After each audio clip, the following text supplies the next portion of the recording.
Round number 2 is ready to go. We are heading to Cursed Hollow. Fnatic with the choice. Granite Gaming will have first pick. Another battleground where you got to keep an eye on Hanzo, but suddenly your globals start to pop up for both these teams. Dehaka could be one that is going to be picked up, and we've seen a lot of Dehaka from both Darkmok and Last Hope. I'm personally actually really happy that we're seeing Cursed Hollow pop up so much more now in HGC Europe again than we had in Phase 1, because I really like the battleground. Just simply because there's so many ways how you can approach it. The double boss makes it very interesting. It's one of the maps where the double boss is actually really cool. And we have Fnatic. This is one of their favorite battlegrounds, just hands down. They picked this map already 7 times. This is the 8th time now that they bring an opponent to Cursed Hollow. They have 5 wins here and 2 losses. So they actually have never played this map not picking it. So they always take it from a second pick and second ban position, which is kind of interesting too.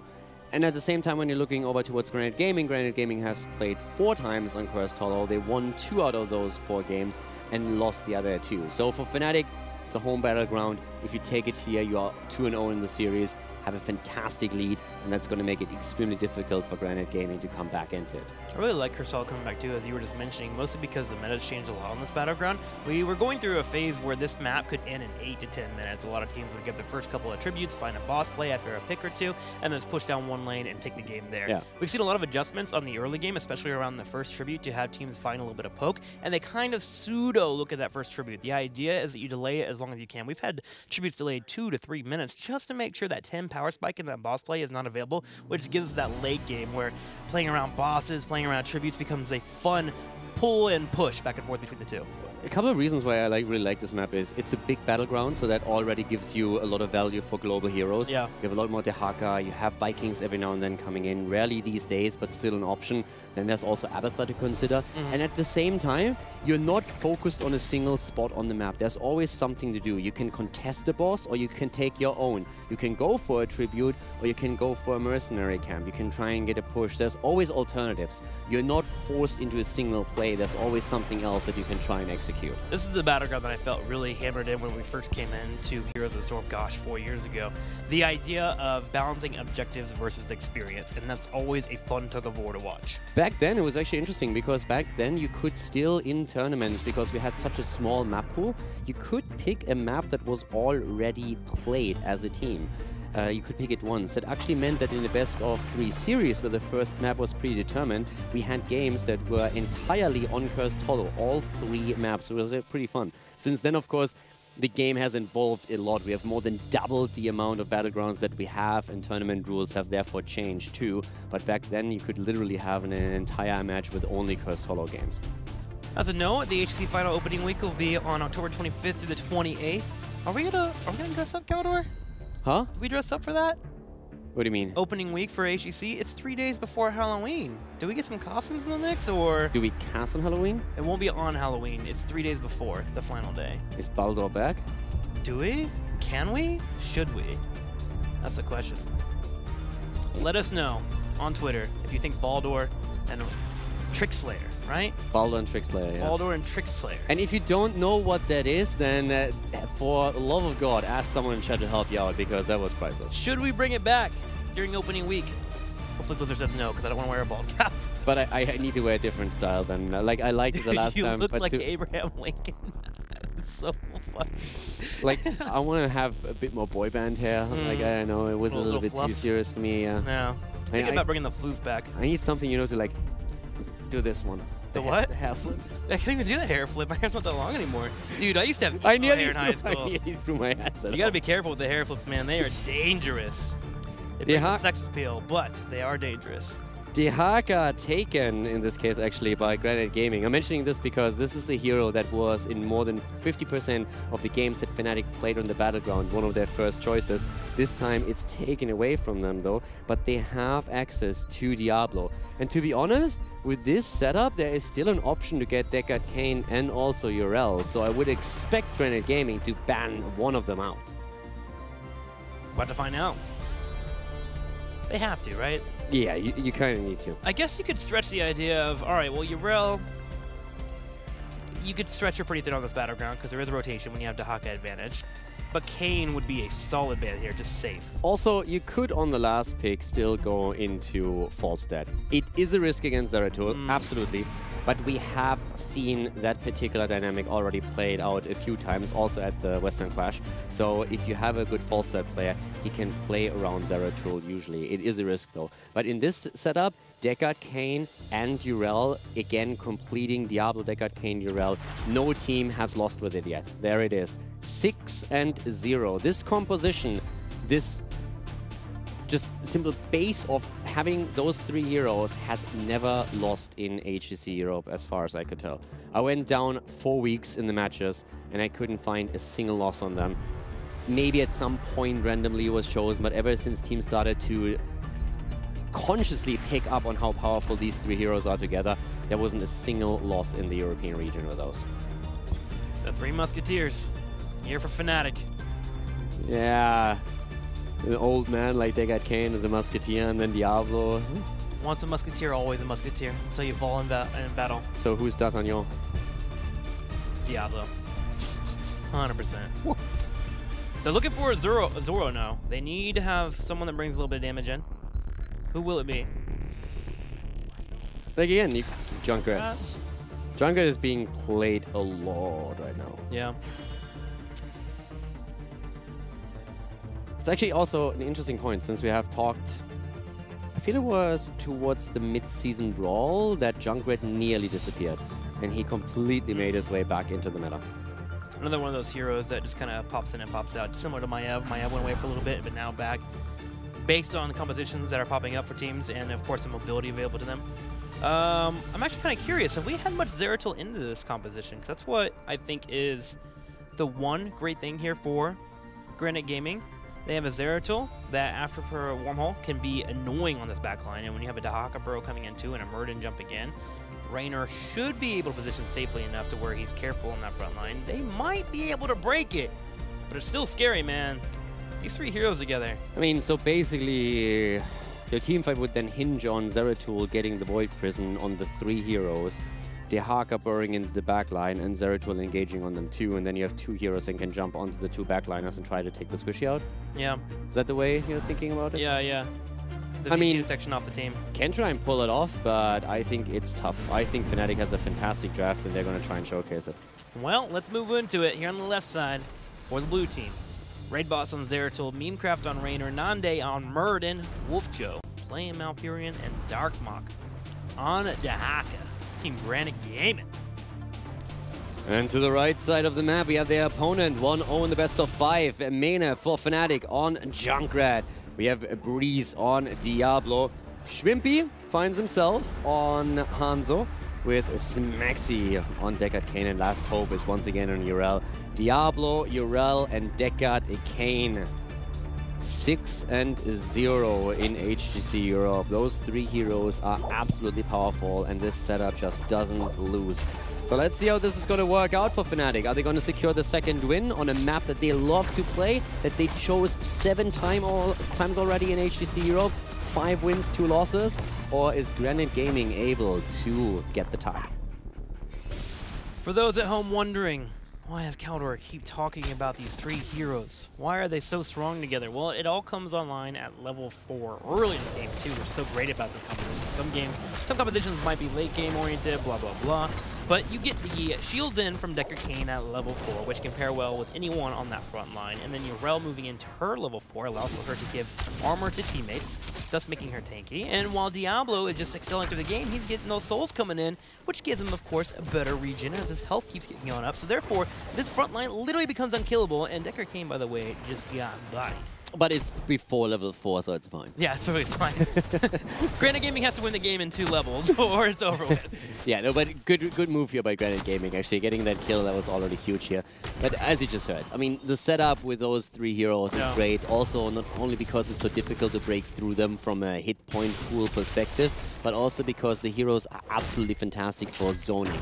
Deckard Kane can zone out opponents really easily. Diablo can bully you around on the battleground. And of course, we all know about Urel's ability to just like push you off any backliner. So the peel is great that we're having through her. Fantastic setup here for Fnatic, but the first kill goes to Granite Gaming, and we're going to find out if they have the answer here today. And the worst part, too, is some people might be like, well, if this composition's so strong together, why don't you just focus the healer?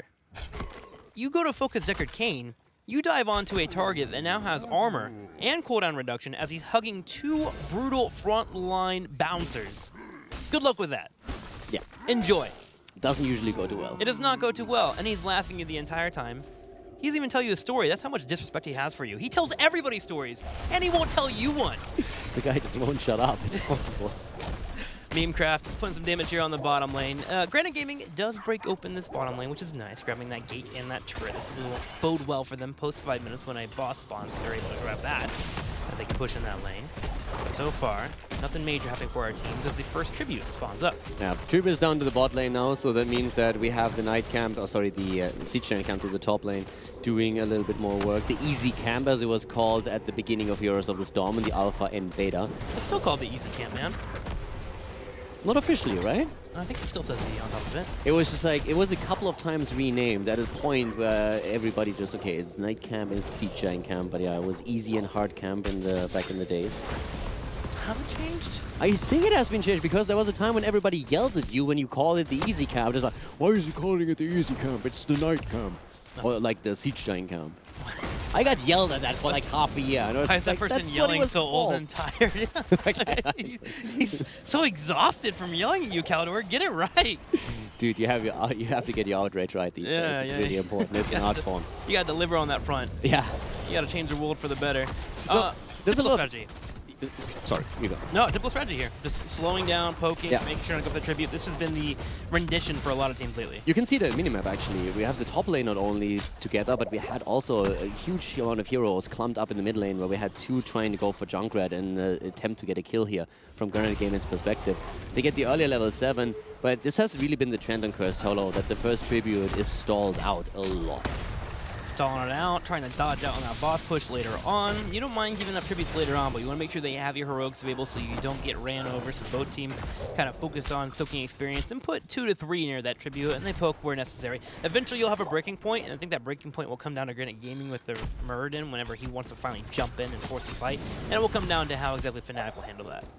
So I actually double-checked. It's not called a night camp anymore.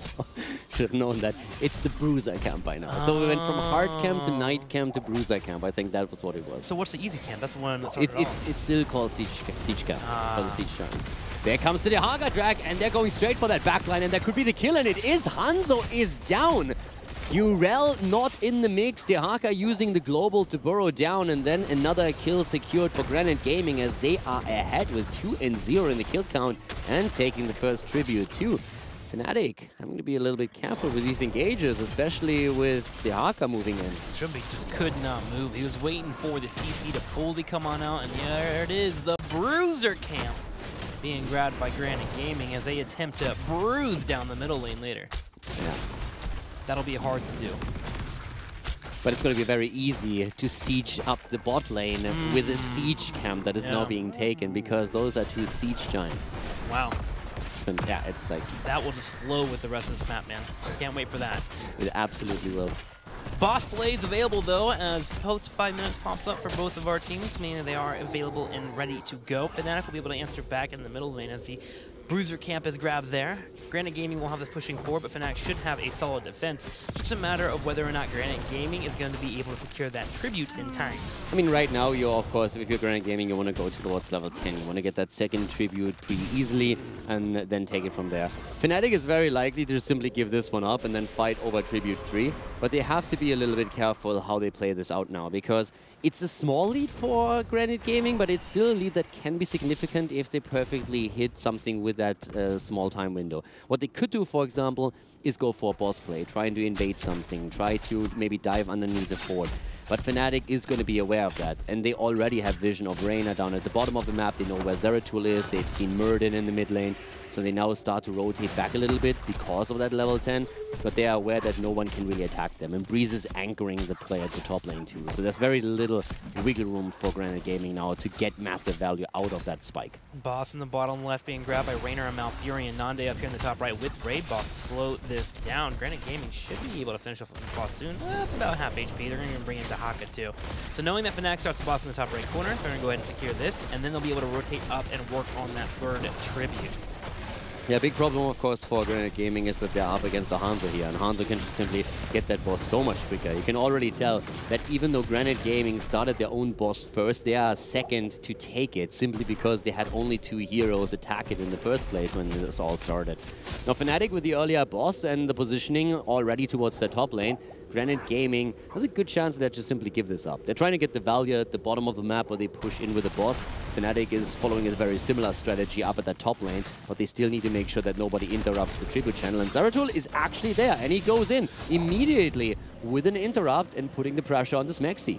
Yeah, slows it down just enough so the 4 can be committed to here for Granite Gaming in the bottom, as they will be able to take that out. Yrel playing safe too. But Fnatic is the same in kind in the top lane. Dahaka will be able to clear that up thanks to that global pressure, and he'll have his brush under up in about 5-10 seconds here. So he can join his team if they get jumped upon as Granite Gaming begins to group up. Yeah, Granite Gaming is now in a situation where they are trying to push the fort.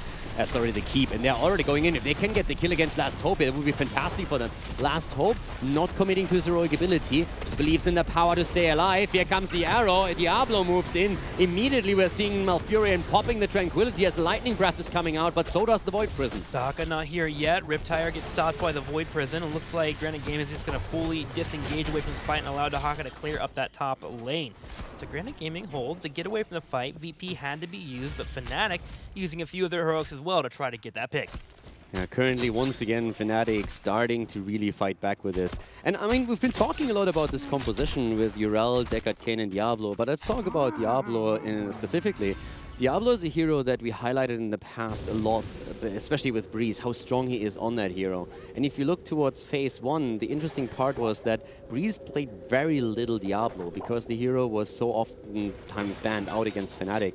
This phase is a little bit different. Breeze actually was able to get Diablo 5 times, and he won 4 out of those 5 games for his team. He's actually the most successful Diablo player in the league at this point, 80% win rate on this hero. I mean, you expect the results knowing what we saw from him last year, but a result I did not expect was Mane to be caught in the top right. Nande pouncing forward like Simba, Minecraft there like Mufasa, and they get the kill. I really like the way that Granite Gaming is creating these kills. That is just such good play from them. Always trying to interrupt any kind of rotation, anticipating the path that the hero is going to take, and then jumping on them and take them down. Great kill again by Granite, and that's now 3 kills to 0. They're not able to get that tribute though, at least for now. And Junkrat is going to be back in a few seconds, but the Haka is here too. They're going for Shrimpy again. Shrimpy is low, barely moves out. And here we have the Lightning Breath, but the tribute is still not taken. And nice follow by Smexy. Last Hope goes in, and down goes the old geezer with the green beard. Zeratul might be next too here. Raid Boss drops on the VP. Silence comes out. There's Isolation 2. Can they kill Yrel? Yes, they do. It's going to be a 1-for-1 trade, but Mane is back, and he's got a tire ready to fling out. And they are trying to go for it right now. Darkmok is already in trouble. They're trying to lock him down. Not quite working out for him. Here's the Burrow being used, and down he goes. The Dinosaur extinct again as he gets blown up by the Riptire. And this is 4 against 3 on the map now with Fnatic starting to use the momentum to go for the opponent's siege camp and easily taking it to push that top lane. Nande does not want to stop fighting though. He jumps in, but he's already used his Warp Toss. He's locked into a corner. Fnatic turns around, plays up the damage. Here's the scroll as well. He's about to have to jump up again, but he's knocked back. Nande trying to retreat from the fight. He runs to his teammates. He is actually going to be able to survive. I'm not quite sure what to think about what I just saw. Like, what am I more surprised of? That Nande jumped in or that he survived? I'm going to go with the latter of that, because I felt like he was dead, having to use Avatar. Now, that is the issue. Avatar is down for a full minute, and this next tribute is cursed for both of our teams. Granite Gaming having to sneak their way in, but Fnatic has already started to grab bush control, and Breeze is in position to find anyone trying to push over. Yeah, this is the big one right now. This is really where it's all about the objective and how much value you get out of it. Which team is going to take the lead here? Nice interrupt by Raid Boss as Breeze was trying to zone out the rest of Granite Gaming. But Last Hope now zoning Zeratul. Breeze is already at the front trying to do the same thing here on the other side. The drag connects with Last Hope as 2 of them try to go for Yrel here. But the fight is not over by a long shot. Granite Gaming is being split as we have the Lightning Breath coming out. Malfurion countering with his own ult, but there comes the Riptire. Tranquility trying to heal everyone up. Granite Gaming will survive, but they are low, as you just mentioned. Darkmok in the back right here with Yrel trying to take her out, but Last Hope is just surviving in this 2-on-1 with constant heals from Smexy. We're going to have a VP up and available now, so if Granite Gaming wants to continue this fight, they can, but they're going to have to back up. They took way too much damage. Now they'll have to rely on their heroics offense, just for defense. The silent and unsung hero for Granite Gaming for a long duration in this fight was actually Broccoli, who interrupted the channel on the tribute over and over again. But even with that Malfurion train coming out, there was just no way in the long run for them to deny the curse. And now Fnatic can try and get to level 16 through the push here. Already the bot lane is getting soaked by Urel, who just simply dives behind the fort, takes those minion waves out, and allows also the own minions on Fnatic's side to get even more damage against the structures. With Granite Gaming surviving, though, them being able to sit and play defense means they're not falling too behind in experience. Fnatic would like to find a way to break that. They are pushing the fort in the bottom, which will give them that big chunk of experience at 16, but can they get more? This is another thing that I really want to take people away from for themselves when they play their own Hero League games when they do this. If you curse your opponent's team and you have vision of your opponent and know that they can't rotate onto you, don't waste your time attacking structures. Move behind the structure and eliminate the minion waves that push in. That gives you the experience, and the structures are gonna fall thanks to your own minions anyways. But you are not missing out on minion experience, and you are maximizing the value that you get out of it. But only if you have the vision. And talking vision, already here we have a full 5 versus 5 as the boss is taken by Fnatic. Again, Malfurion with the Tranquility, but the boss is starting to also participate in the battle. Nobody disrupted the boss, and Zeratul gets cleaned up by Scatter Arrows coming on the side, which means he can't get another cleave in, and Breeze is able to survive. However, Decker Kane will get picked up. Last Hope attempting to escape and run away. They've already got the boss. They just need to get out of the fight. Urel's trying to get out, but there's just no hope for her. Down she goes, and that's a 2-for-1 trade in favor of Granite Gaming. The fight not quite over yet, as Breeze is still in trouble, trying to move away, dodging the Storm Bolts. Breeze with a good job so far, but it's just not enough to sustain himself through all of this. The problem for Granite Gaming still remains that boss that is now knocking at the keep. Boss is pushing on in. Diablo will respawn too, and Decker Kane will be up in about 10 seconds. And too many members commit to that bottom left boss defense. Fnatic could make a play to move in straight for that Bruiser camp or even the boss. They are going to work on the Giants here on the bottom right. They continue having that lane head towards the keep, but they do have to be aware. This tribute is going to spawn in the bottom right, which means Granite Gaming can get a curse and counterplay. I'm actually really impressed by the way that Granite Gaming is running a lot of the fights and finding these kills. There are 7 kills again now, 7 against 3 kills. Fnatic is doing a great job though, just simply controlling the map through objectives. They realize that in team fights things are starting to become a little bit more difficult than they expected, so they just try and focus on the macro aspect of the game, despite the fact that Granite Gaming is the team running the global hero with the Haka. But they're doing well. Fnatic is still on even experience with Granite. The big advantage for Granite Gaming is obviously that they still hold on to these 2 tributes. So we are soon going to see another fight over a tribute where Granite Gaming has a chance to curse Fnatic and snowball this heavily. I mean, Granite Gaming showing why isolation can be such a powerful tool in a team fight. The Haka in the last fight was able to burrow in, drop the isolation, hit it on Decker Kane, who's not providing potions or dropping a stay a while listen, which allowed for them to finally get a kill and then eventually find one on top of Diablo as well. But if that isolation does not connect, Fnatic would be able to control that boss and maybe be pushing for a core now. Yeah, I'm really curious how this is going to play out now, because bosses are becoming more and more important as the game continues. And of course, the curse too. And this is where the Haka is now at that bot lane. Urel kind of has to play for the tribute, but that also means that the Haka can simply go to the top lane.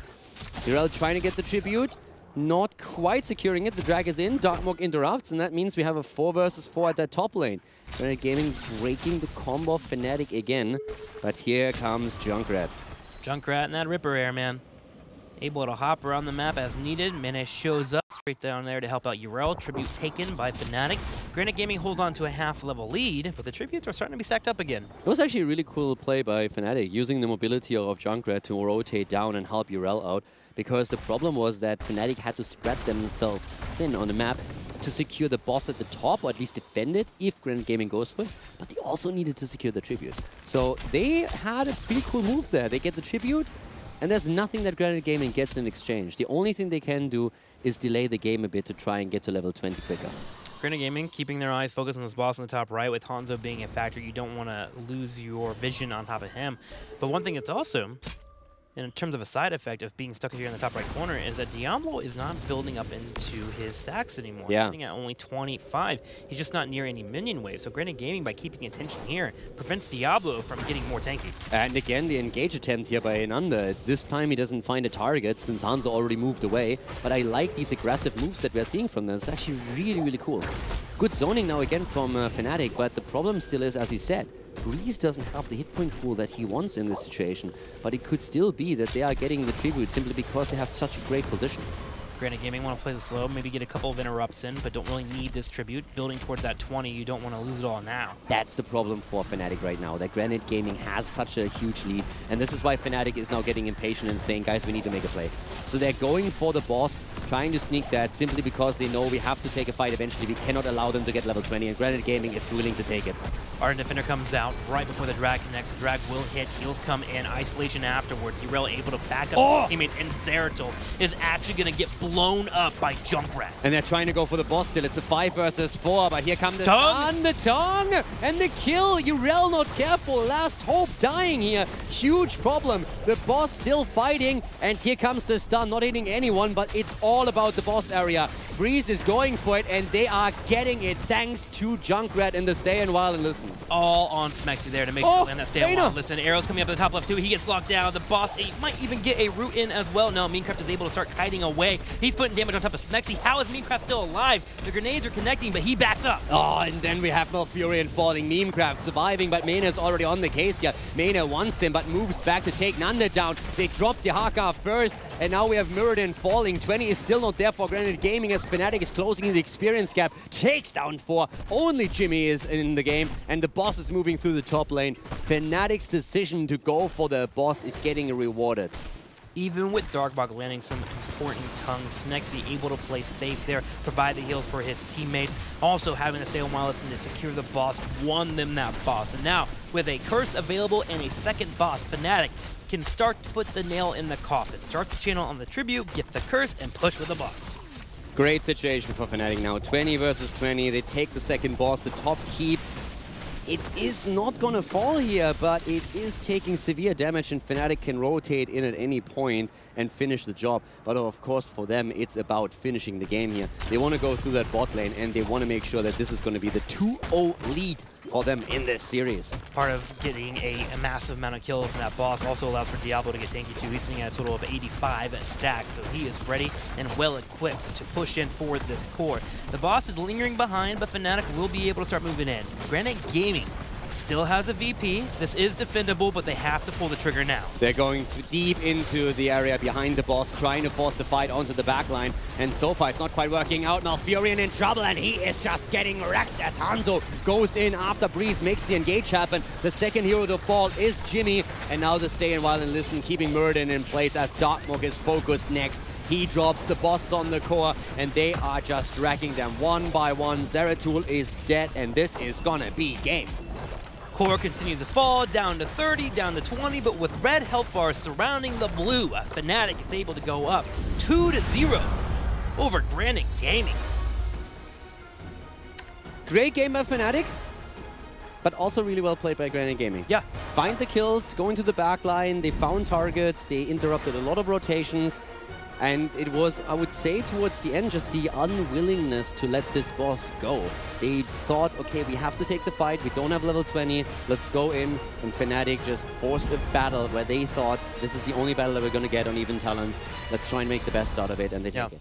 I mean, even if Fnatic took that fight and they got completely wiped, I feel like that was the correct call, and it makes me excited to see that for Fnatic being on the same page and moving in for that boss. With that tribute coming up next and being a curse for Granite Gaming, and with the boss pushing in the top lane, that could have been game over at any point, especially with a Zeratul cleave build and VP coming in here. So let's go ahead and check out the replay here and see what are the triggers here that allows for Fnatic to say, okay, this is the moment to go in. First off, look in your top bar here. That experience. 20 is about to hit for Granite Gaming, and them having that advantage with a third tribute spawning in the bottom left corner would be near game ending. So Fnatic goes for it. And this is already in a scenario where Zeratul is down and so is Urel. And Zeratul got actually bodied in that fight, and that was the biggest problem. He got stunned out, and he hadn't even used his Void Prison. If not for that, they could have definitely won this fight. So it was a bit on Raid Boss just getting caught in that sentence. I mean, you can't blame him for the game loss here. He created a lot of cool opportunities for the team, and he got a bit unlucky in that last fight, but that had a huge impact on it.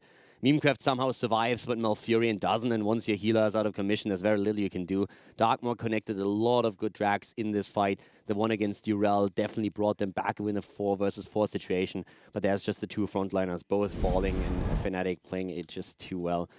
But that could have backfired. I feel Fnatic made the right call. They needed to do something. They can't really wait for level... The problem is if Fnatic waits out level 20, all of a sudden Granite Gaming has the opportunity to take a boss fight with Storm Talents. They can go for a Curse Tribute.